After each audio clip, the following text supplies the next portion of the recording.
Point जो आता है वो ईस्ट का पॉइंट आता है।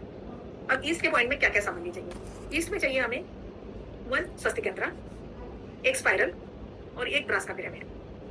और यहाँ पर चाहिए हमें एक रियल डायमंड। रियल डायमंड लेना जरूरी है क्योंकि वो ईस्ट की एनर्जी को बहुत बढ़ाता है। उसके साथ हम जिरकॉन ओपल दे सकते हैं, लेकिन एक रियल डायमंड होना जरूरी है। उसमें हम 3 ओपल रख सकते हैं, 3 जिरकॉन रख सकते हैं और डायमंड एक ही रख सकते हैं। इतना भी दिया तो भी उसकी एनर्जी जो है वो एनर्जी बहुत बढ़ जाएगी ईस्ट की। अब हमें सबसे पहले गड्ढों को शुद्ध कर लिया, सभी गड्ढों को एक साथ शुद्ध करना है और सभी के ऊपर आसन जो है वो एक साथ बिछा देना है। मतलब एक गड्ढे को शुद्ध, पहले उसका जो क्रम रहेगा तो क्लॉकवाइज रहेगा। सबसे पहले ब्रह्मा को शुद्ध करना है, फिर नाभि को, फिर ईस्ट को, फिर साउथ ईस्ट, इस तरीके से जाना है क्लॉकवाइज। फिर south, south west, west, north और सबसे लास्ट हमारा नॉर्थ ईस्ट। ठीक है। फिर ये जो हस्बैंड वाइफ होते हैं, पति पत्नी जो पूजा के लिए बैठते हैं, उन दोनों को ही, यहाँ पर मैंने कहा था पहले ही दिन आपको कि कोई हेल्पर नहीं होता, ये सब कुछ काम हमें ही खुद करना पड़ता है। तो एक ने वो पूरा गड्ढों को शुद्ध कर लिया, दूसरे ने राइस लिया, मतलब अगर वाइफ को आपने पानी दे दिया तो वो गड्ढों को शुद्ध करती जाएगी। फिर जो अक्षत है वो अक्षत जो है वो हस्बैंड है वो बिछाती जाएगी, मतलब जो स्वस्तिक यंत्र है उसके नीचे जो आसन चाहिए अक्षत का, वो अक्षत का आसन बनाते जाएंगे। तो फिर वो सब गड्ढों को एक साथ आसन वगैरह सब कुछ कर दिया। अब आते हैं हम ईस्ट में। इसमें चाहिए आपको एक स्वस्तिक यंत्र, एक स्पाइरल, एक रियल डायमंड, 3 ओपल और 3 जिरकॉन। ठीक है। सबसे पहले ईस्ट की तरफ फेसिंग करके हमने स्वस्तिक यंत्र को रख दिया, फिर उसके ऊपर हमने ये रख दिया ये पिरामिड। इस पिरामिड के दूसरा जो लेयर था उस पर हमने रियल डायमंड, ओपल और हमारा जिरकॉन, इन 3 चीजों को रख दिया। फिर ये पूरा पूजा होने के बाद इसको कैप लगाना है, पहले नहीं लगाना। फिर यहाँ पर हमने ये गोमती चक्रा बहुत सारे बिछा दिए। जो रफ क्रिस्टल होते हैं, क्रिस्टलाइज क्वार्ट्ज है, ये नदी का जो पत्थर है ये हर एक पॉइंट पे आएगा, हर एक जगह पर ये आ जाएगा। ये रुद्राक्ष रख दिए कॉर्नर में। ब्रह्मा नाभि को रुद्राक्ष रखने नहीं है, बाकी सब जगह पर हम रुद्राक्ष रख सकते हैं, सिर्फ ब्रह्मा नाभि को नहीं रखने हैं। तो ये रुद्राक्ष रख दिए, गोमती चक्रा, सफेद सरसों, येलो सरसों, ये सब कुछ यहाँ पर उनको तुलसी, दुर्वा, बेल सब कुछ अर्पण कर दिया।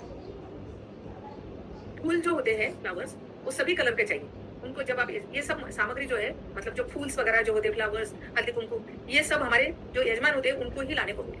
पूजा का सामान कभी भी हमें लेके नहीं जाना है, हम सिर्फ हमारा मटेरियल लेके जाएंगे, पूजा का सामान नहीं लेना है।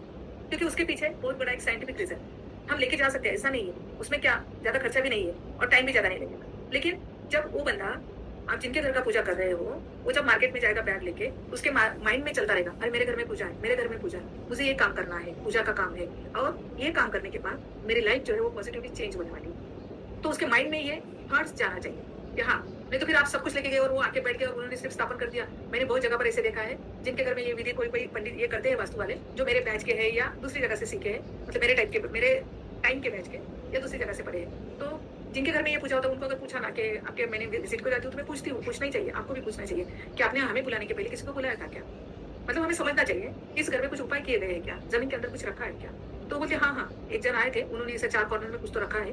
अरे कुछ तो क्या रखा है, आपको पता है? नहीं, हमें पता नहीं है, उन्होंने हमें कुछ बताया। तो हमें इस तरीके से नहीं करना है, हमें सबको सब कुछ क्लियरली बताना है आपके घर में हम क्या क्या यूज कर रहे हैं। उसके बाद जैसे ब्रह्मा और नाभि की जब पूजा होती है, स्थापना विधि होती है, तो वहां पर उनको संकल्प लेने को बोलिए। उनकी जो भी इच्छा है वो हर एक जगह के ऊपर, मतलब ब्रह्मा नाभि को वो इच्छा बोलेंगे, फिर ईस्ट में इच्छा बोलेंगे, साउथ ईस्ट में बोलेंगे, सब जगह पर उनको उनकी इच्छा बोलने दीजिए, मन ही मन बोली। हर किसी को क्या चाहिए होता है, हेल्थ, वेल्थ, हैप्पीनेस, रिश्ते अच्छे से चाहिए, बच्चों का एजुकेशन अच्छे से हो जाए, यही होता ही चाहिए। इसके आगे इच्छा कुछ नहीं है तो वो उनको बोलने को बोलिए कि आप हर एक जगह पर बैठ के आप ये इच्छा को आपके व्यक्त कीजिए। ठीक है। तो ये जो सामग्री है पूजा की सामग्री, वो आप उन्हीं को लाने को बोलिए। जो भी पूजा की सामग्री रहेगी, पहले मैं लेके जाती थी, लेकिन मुझे फिर याद आया कि नहीं, मुझे ये बताया था तो मुझे ये लेके नहीं जाना है, तो मैं कभी लेके नहीं जाऊँ। तो ये सभी सामग्री जो सुपारी होती है, ये पान की पत्ती है, ये सभी कुछ उन्हीं को बोलना है हमें, आप ही लेके आइए करके। ठीक है। तो ये ईस्ट का हो गया। अब ईस्ट में हमें जाप कौन सा है? ओम शुक्राय नमः। इसमें हमने स्थापन की शुक्र की। ये हम मयमतम के अनुसार चल रहे हैं, मानसर के अनुसार यहाँ पर सूर्य है, लेकिन हम मयमतम के अनुसार ये रखना तय कर रहे हैं। तो आपको कंफ्यूजन नहीं होना चाहिए यहाँ पर शुक्र का जाप कैसे। शुक्र का जाप तो साउथ ईस्ट में होगा, वो पूरा माइंड से निकाल दीजिए, वो आप दूसरी रेमेडी में हम वहाँ पर यूज करेंगे। लेकिन रत्नाध्याय में हम यहाँ पर शुक्र की स्थापना कर रहे हैं, डायमंड रख रहे हैं यानी शुक्र रख रहे हैं यहाँ पर। तो ओम शुक्राय नमः, ये आपको यहाँ पर जाप करना है। जाप हर एक को एक एक माला एक मंत्र। और जैसे आप अभी वास्तु कंसल्टेंट बन गए हो, आपको हीलिंग जो है वो थोड़ा बहुत आना चाहिए। पूरा हीलिंग का क्लास करना जरूरी नहीं है, लेकिन थोड़ा बहुत तो हीलिंग आना चाहिए। हीलिंग का मैंने बताया था, शायद नहीं बताया तो मैं आगे आपको बताऊंगी, मुझे याद कर देना।